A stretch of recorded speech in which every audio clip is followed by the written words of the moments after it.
Friends, आज मैं इस वीडियो में बताऊंगा कि एंगुलर होता क्या है। फ्रेंड, एंगुलर हम लोग क्यों यूज़ करते हैं, एंगुलर का कौन कौन सा की पॉइंट्स है, एंगुलर का एडवांटेज क्या होता है, एंगुलर का डिसएडवांटेज क्या होता है।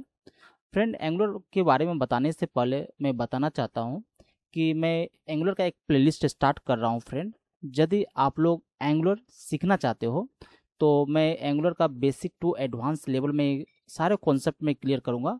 यदि आप एंगुलर सीखना चाहते हो तो आप मेरे .NET ट्यूटोरियल्स हिंदी का चैनल को में जाकर आप सब्सक्राइब कर सकते हो, आप चैनल से जुड़ सकते हो ताकि आपका हर न्यू वीडियो का जो है नोटिफिकेशन आपको मिलता रहेगा। तो चलिए स्टार्ट करते हैं। सबसे पहले क्या होता है कि एंगुलर के बारे में जानना है कि एंगुलर होता क्या है।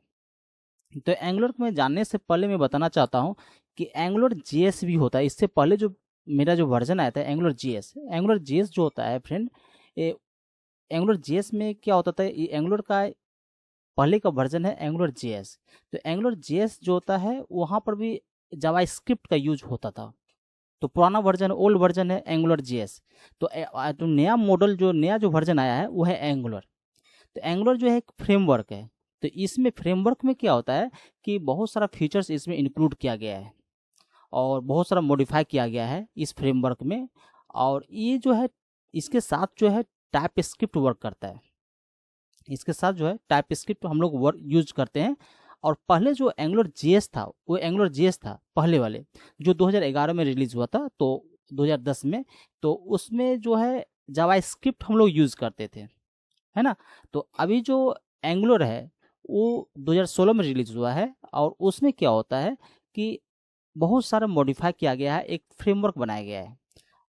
तो इसलिए इसको हम लोग एंगुलर जो होता है क्या होता है कि angular is a popular open source front end web application framework. तो एंगुलर जो होता है एक फ्रेमवर्क होता है develop by Google. Angular framework को जो है डेवलप किया गया है किसके द्वारा, गूगल के द्वारा, for building dynamic single page web application. तो इसको जो है डायनामिक के सिंगल पेज वेब एप्लीकेशन, जिसको एसपीए भी बोलते हैं, तो सिंगल पेज एप्लीकेशन इससे हम लोग क्या करते हैं, डेवलप करते हैं। तो इस चीज़ को ध्यान में रखना है कि एंगुलर जो होता है एक फ्रेमवर्क होता है और इसका यूज जो होता है सिंगल पेज वेब एप्लीकेशन बनाने में हम लोगों को बहुत ज़्यादा हेल्पफुल होता है। इससे एक लाइन और मैंने यहाँ भी इंक्लूड किया गया, front end web application. Angular से हमेशा जो होता है फ्रंट एंड वेब एप्लीकेशन ही डेवलप होता है। फ्रेंड, ये जो है इससे जो है बैक एंड डेवलपमेंट नहीं होता है। इसको जब भी यूज करना है तो फ्रंट एंड के लिए ही हम लोग यूज करेंगे। तो बैक एंड के लिए हम लोग क्या करते हैं कि हम लोग एपीआई का यूज करते हैं, चाहे वो रेस्ट एपीआई का हम लोग यूज करते हैं। तो ये जो है ओनली फॉर फ्रंट एंड के लिए यूज होता है, इस चीज़ को ध्यान में रखना है। इसके बाद यूज हम लोग जो करते हैं friend, it is mainly use to create, है ना। हम लोग यूज करते हैं किस लिए, मॉडर्न वेबसाइट के लिए। जब हम कोई मॉडर्न वेबसाइट बनाना चाहते हैं तो उसके लिए हम लोग जो है एंगुलर का हम लोग यूज़ करते हैं। वेब एप्लीकेशन यदि डेवलप करते हैं उसके लिए हम लोग यूज़ करते हैं। कुछ एडमिन पैनल बनाना है इसके लिए, डैशबोर्ड बनाना है इसके लिए, कुछ इंटरप्राइज लेवल एप्लीकेशन कुछ बनाना पड़ता है, इसके लिए हम लोग एंगुलर जेएस का हम लोग यूज़ करते हैं। इंटरप्राइज लेवल एप्लीकेशन को लाइक ईआरपी सॉफ्टवेयर जैसे बनाते हैं, है ना। तो इस तरह का एप्लीकेशन बनाने के लिए भी हम एंगुलर का हम लोग यूज़ करते हैं। फ्रेंड, इस चीज़ को ध्यान रखना है। इसका की पॉइंट्स क्या होता है इसके बारे में जानते हैं। तो एंगुलर जो होता है कंपोनेंट बेस्ड आर्किटेक्चर होता है। फ्रेंड, तो एंगुलर जो होता है कंपोनेंट बेस्ड है। तो हर मतलब कि एक पेज बनाते हैं उसमें मल्टीपल कंपोनेंट्स हम लोग यूज़ कर सकते हैं। फ्रेंड, जैसे हेडर का अलग कंपोनेंट्स होगा, फुटर का अलग कंपोनेंट्स बनाएंगे, बॉडी का अलग कंपोनेंट्स बनाएंगे, है ना। तो इसके लिए कंपोनेंट बेस्ड होता है। ये क्या होता है, कंपोनेंट जब बेस्ड होता है तो इससे क्या होता है कि मेरा जो सिंगल पेज एप्लीकेशन, फ्रेंड, इसलिए बोलते हैं कि इस पेज को जब भी मुझे कुछ रिलोड करना था, होल पेज जो है रिलोड नहीं होता है। तो मतलब कुछ पार्ट्स एप्लीकेशन का, कुछ पार्ट्स जो है पेज का कुछ हिस्सा जो होता है वही रिलोड होता है। तो इसलिए इसको सिंगल पेज एप्लीकेशन पढ़ते कहते हैं। तो उसके बाद क्या होता है यहाँ पे टाइप स्क्रिप्ट सपोर्ट। जब जब हम एंगुलर को फ्रेंड यूज़ करते हैं तो हम लोग क्या करते हैं, टाइप स्क्रिप्ट का हम लोग क्या करते हैं, यूज़ करते हैं। तो एंगुलर जो है टाइप स्क्रिप्ट को क्या करता है, सपोर्ट भी करता है। उसको टू वे डेटा बाइंडिंग क्या होता है कि फ्रेंड, कि यदि आप यदि टेक्स्ट बॉक्स में कुछ वैल्यू पुट कर रहे हो तो ये ऑटोमेटिक क्या होता है कि इसके जो अंदर जीएस जो होता है उसके जो प्रॉपर्टीज जो हम लोग डिफाइन करते हैं वहाँ पर क्या होता है, डेटा अपडेट हो जाता है, ऑटोमेटिक चेंज हो जाता है। तो इसको टू बी बाइंडिंग, यदि हम प्रॉपर्टी में जाकर डेटा को चेंज करते हैं, इसको हम बाइंडिंग कर देते हैं टेक्स्ट बॉक्स को, तो प्रॉपर्टी जो कुछ भी डेटा पुट करते हैं तो इस ऑटोमेटिक क्या होता है कि मेरा जो है टेक्स्ट बॉक्स में डेटा इफेक्ट आ जाता है। तो इसके लिए टू वे बाइंडिंग होता है फ्रेंड। जैसे कि हम लोग डॉट नेट में ASP.NET वेब फॉर्म में होता है, ASP.NET MVC में होता है, हम लोग टू वे बाइंडिंग हम लोग यूज़ किए हैं, उसी तरह इसमें भी टू वे बाइंडिंग होता है फ्रेंड। तो इसके डिपेंडेंसी इंजेक्शन एंगुलर में क्या होता है, और एंगुलर में क्या होता है, इनबिल्ट फीचर होता है डिपेंडेंसी इंजेक्शन। तो डिपेंडेंसी इंजेक्शन का यूज़ एंगुलर में और में जो इनबिल्ट फीचर है इसका यूज़ हम लोग करते हैं फ्रेंड। राउटिंग क्या होता है कि राउटिंग के बारे में समझ लीजिए कि आप जो है एक पेज से दूसरे पेज में यदि आपको जाना होता है ना, वन कंपोनेंट से दूसरे कंपोनेंट्स में, या वन पेज से दूसरे पेज में यदि आपको जाना है तो इसके लिए हम लोग राउटिंग का यूज़ करते हैं, है ना। जैसे हम लोग नेविगेट करते हैं, एक पेज से दूसरे पेज में जाते हैं, तो इसके लिए राउटिंग का हम लोग बहुत ज़्यादा यूज़ करते हैं एंगुलर में। इस कॉन्सेप्ट को समझना है सिर्फ। बिल्ट इन फीचर्स, बहुत सारे बिल्ट इन फीचर्स है, जैसे कि फॉर्म होता है, जैसे कि इसमें हम बात करें कि वैलिडेशन के लिए वैलिडेशन होता है ना। तो डिपेंडेंसी इंजेक्शन होता है, वैलिडेशन होता है, बहुत सारा जो मॉड्यूल्स होता है, तो बहुत सारा फीचर्स इसमें इंक्लूड है। उसके बाद एडवांटेज को समझते हैं, एडवांटेज ऑफ एंगुलर। एंगुलर का क्या एडवांटेज है, तो एंगुलर जब भी आप यूज़ करोगे, कोई एप्लीकेशन डेवलप करते हो, तो इससे क्या होता है कि एप्लीकेशन जब भी डेवलप करते हो तो ये क्या होता है, कंपोनेंट बेस्ड होता है, कंपोनेंट बेस्ड होता है। और क्या होता है, ये फ्रंट एंड जो होता है कि क्या होता है कि फ्रंट एंड वेब एप्लीकेशन जो होता है, जब भी आप डेवलप करोगे एंगुलर एप्लीकेशन, तो इससे क्या होता है कि एप्लीकेशन थोड़ा फास्ट होता है। और इसका रीयूजल कंपोनेंट्स, जो भी कंपोनेंट्स, एक कंपोनेंट्स यदि बनाते हो उस कंपोनेंट्स को क्या करते हो, रीयूज कर सकते हो, ये एडवांटेज है।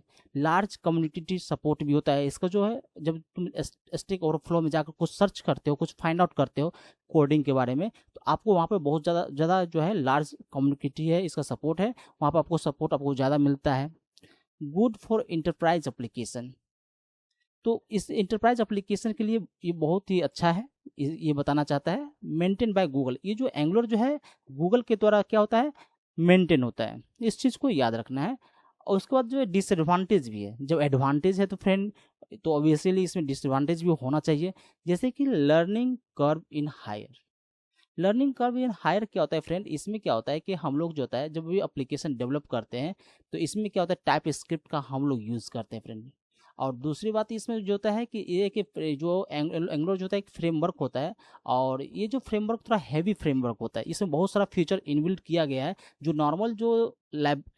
नॉर्मल जो जीएस का जो लाइब्रेरी होता है उससे जो है एंगुलर का जो फ्रेमवर्क होता है थोड़ा हैवी होता है, क्योंकि इसमें बहुत सारा फीचर को जो है इंक्लूड किया, नेविगेट राउटिंग हो गया, मॉड्यूल हो गया, उसके बाद आपको बोल रहे हैं डिपेंडेंसी इंजेक्शन हो गया, टू वे बाइंडिंग हो गया, टाइप स्क्रिप्ट हो गया, है ना। बहुत सारे फीचर्स के इंक्लूड किया गया, जो आप रिएक्ट और एंगुलर का जो जावास्क्रिप्ट लाइब्रेरी है उससे क्या होता है, थोड़ा हैवी होता है।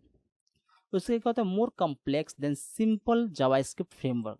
ये जो होता है कि यदि आप यूज करते हो, यदि आप यूज करते हो यदि आप यूज करते हो तो इसमें क्या होता है, मोर कॉम्प्लेक्स होता है। फॉर सिंपल जावास्क्रिप्ट फ्रेमवर्क, जो सिंपल जावास्क्रिप्ट फ्रेमवर्क जो होता है उससे क्या होता है, ये थोड़ा कॉम्प्लेक्स होता है। उसके बाद can feel heavy for small project. यदि आप छोटा सा प्रोजेक्ट बना रहे हो, छोटा प्रोजेक्ट है, तो छोटा प्रोजेक्ट आप यदि बना रहे हो तो उसके लिए एंगुलर का रिक्वायरमेंट नहीं होता है। ये कहना चाहता है कि यदि आप छोटा एप्लीकेशन बना रहे हो तो इसके लिए एंगुलर का कोई ज़रूरत नहीं है फ्रेंड। और इसके लिए आप जो है दूसरा ऑप्शन आप ढूंढ सकते हो। यदि आप कोई लार्ज एप्लीकेशन बना रहे हो, इसके लिए एंगुलर का हम लोग यूज़ कर सकते हैं फ्रेंड। जैसे कि हम लोग स्टैटिक कोई एप्लीकेशन बना रहे हैं तो एंगुलर का यहाँ पर कोई ज़रूरत नहीं पड़ता है, इसका कुछ इसलिए यहाँ पर दिया है can feel heavy for small project. तो मतलब कि स्मॉल प्रोजेक्ट के लिए जो है ये सही नहीं होगा फ्रेंड। तो इसके लिए आप जो है इसको लार्ज एप्लीकेशन यदि आप बनाते हो उसके लिए एडवांटेज है कि इसमें बहुत सारा एडवांटेज आपको मिलेगा।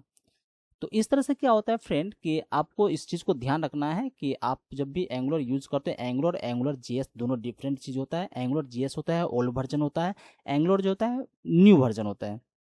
इस चीज़ को ध्यान रखना है। एंगुलर जो आया है न्यू वर्जन जो आया है 2016 से ये अपग्रेड हुआ है, मॉडिफाई हुआ है एंगुलर। और यहाँ पे एक फ्रेमवर्क हम लोगों को दिया गया है गूगल के द्वारा, जो हम लोग फ्रंट एंड के लिए वेब एप्लीकेशन हम लोग क्या करते हैं, डेवलप करते हैं। और पुराना वर्जन, ओल्ड वर्जन जो होता है एंगुलर जेएस होता है, एंगुलर जेएस में हम लोग टाइप स्क्रिप्ट का हम लोग यूज़ नहीं करते थे, वहाँ पर जो है नॉर्मल हम लोग जावा स्क्रिप्ट का ही हम लोग यूज़ करते थे फ्रेंड। तो यहाँ पर हम लोग क्या करते हैं, एंगुलर में, मॉडर्न एंगुलर में जो हम लोग जो है टाइप स्क्रिप्ट का फ्रेंड हम लोग यूज़ करते हैं। ये जो सिंगल पेज एप्लीकेशन डेवलप करता है। तो इस तरह से क्या होता है कि मेरा फर्स्ट वीडियो था जो एंगुलर का इंट्रोडक्शन मैंने दिया था। तो इसके बाद जो मेरा सेकेंड वीडियो आएगा फ्रेंड, उसमें बताऊंगा कि किस तरह से हम लोग एंगुलर को जब कोई भी एप्लीकेशन डेवलप करते हैं, कौन कौन टेक्नोलॉजी के बारे में मुझे जानना जरूरी है, उसके बाद कौन कौन उसको डेवलप करने के लिए कौन कौन सा टूल्स का मुझे रिक्वायरमेंट पड़ता है, इसके बारे में हम जानेंगे नेक्स्ट वीडियो में फ्रेंड। यदि आपको ये वीडियो पसंद आया हो फ्रेंड, तो प्लीज़ आप चैनल को सब्सक्राइब करें और वीडियो को लाइक करें फ्रेंड।